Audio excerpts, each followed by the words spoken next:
Hi, welcome to Englisha. This is Akshay. इस session में हम डिफरेंट पार्ट्स ऑफ स्पीच के वर्ड्स लेंगे और उनसे हम एब्स्ट्रैक्ट नाउन बनाएंगे। बहुत इंटरेस्टिंग है और किसी भी कॉम्पिटिटिव एग्जामिनेशन के लिए इम्पॉर्टेंट। बने रहिए हमारे साथ। The first word is decide, और डिसाइड एक वर्ब है, मैं भी आपको ये बताता चलूँ, और इससे हम एब्स्ट्रैक्ट नाउन बनाते हैं। Decision, I am so sorry, इसके बाद आई भी डिसीजन। Okay, decide, decision. चलिए वर्ड लेते हैं हम रिपीट। रिपीट से एब्स्ट्रैक्ट नाउन आप क्या बनाएंगे? It is repetition. Okay, spelling पर गौर करें आप। रिपीट में हमने पी के बाद ई ए लिखा है, राइट? REPEAT, repeat. लेकिन रिपीटेशन में ए नहीं है, PE है सिर्फ, REPETITION। और इसे अच्छे से पढ़िए, तभी आप इसे याद भी रख सकेंगे और लिख भी सकेंगे। सो इट इज़ रिपीटिशन, ना कि रिपीटेशन। टेशन नहीं बोलना चाहिए, टीशन बोलना चाहिए, repetition. This is correct. Next word की तरफ चलते हैं। इमेजिन। ओके, सो इमेजिन से एब्स्ट्रैक्ट नाउन बनेगा imagination, right? IMAGINATION, imagination. Imagine, imagination.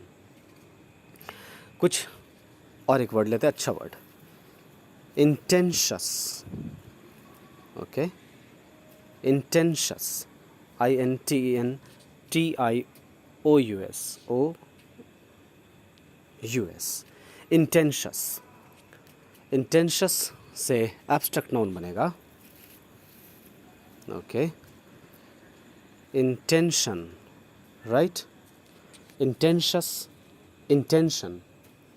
Decide verb है, रिपीट भी वर्ब है, इमेजिन ये भी वर्ब है, लेकिन इंटेंशस ये एडजेक्टिव है, क्योंकि हमने सिर्फ इधर लिखा है वर्ड्स, तो किसी भी पार्ट ऑफ स्पीच के ये वर्ड्स हो सकते हैं।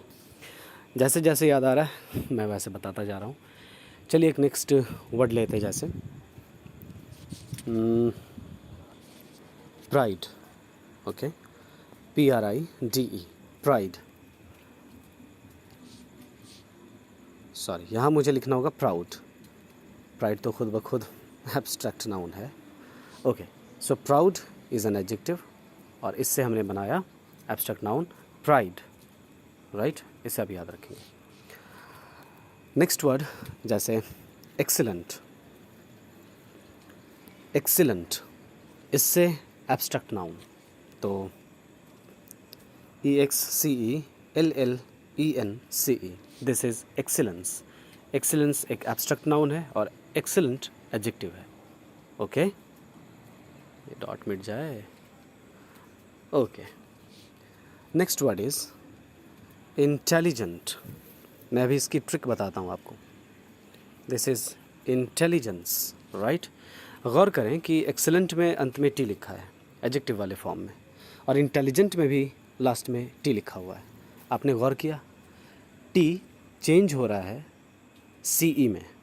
यही इसका तरीका है कि एडजेक्टिव में अगर टी लिखा हुआ मिले, उसे अगर एब्स्ट्रैक्ट नाउन में बदलना हो और उसका एब्स्ट्रैक्ट नाउन संभव हो, तो आप जनरली उसे या तो CE में चेंज करते हैं या तो फिर CY में चेंज करते हैं। CY वाला भी एग्जांपल लेंगे, बस थोड़ी देर रुक जाएं। चलिए एक वर्ड लेते हैं हम prudent, PRUDENT, prudent. Yes, very good, आपने समझ लिया। And this is prudence, PRUDENCE, prudence. Word लेते हैं हम ब्रिलियंट, BRILLIANT, टी पर लास्ट कर रहा है, तो इसका भी abstract noun, very good, CE पर लास्ट करना चाहिए और करता भी है, BRILLIANCE। आप गौर करें मैं स्पेलिंग कैसा लगाता हूँ, यही टेक्निक है स्पेलिंग लगाने की। इसी तरह से आप किसी भी वर्ड को स्पेल करें, this is the best technique. Okay, syllable wise यानी वाउल वाइज। सिलेबल की मीनिंग होती है वाउल, VOWEL, वाउल। भावेल नहीं पढ़ना चाहिए, vowel, it is vowel, okay. And the next word is agent. Agent is a noun, और इससे आपको एब्स्ट्रैक्ट नाउन बनाना है। ध्यान रहे, एजेंट नाउन है लेकिन कॉमन नाउन है, मैं एब्स्ट्रैक्ट नाउन की बात कर रहा हूँ। तो एजेंट से एब्स्ट्रैक्ट नाउन क्या? This is agency. पढ़ा हुआ होगा, आप इसे जानते भी हैं। Thank you so much. Next video में फिर मिलेंगे। Subscribe to English.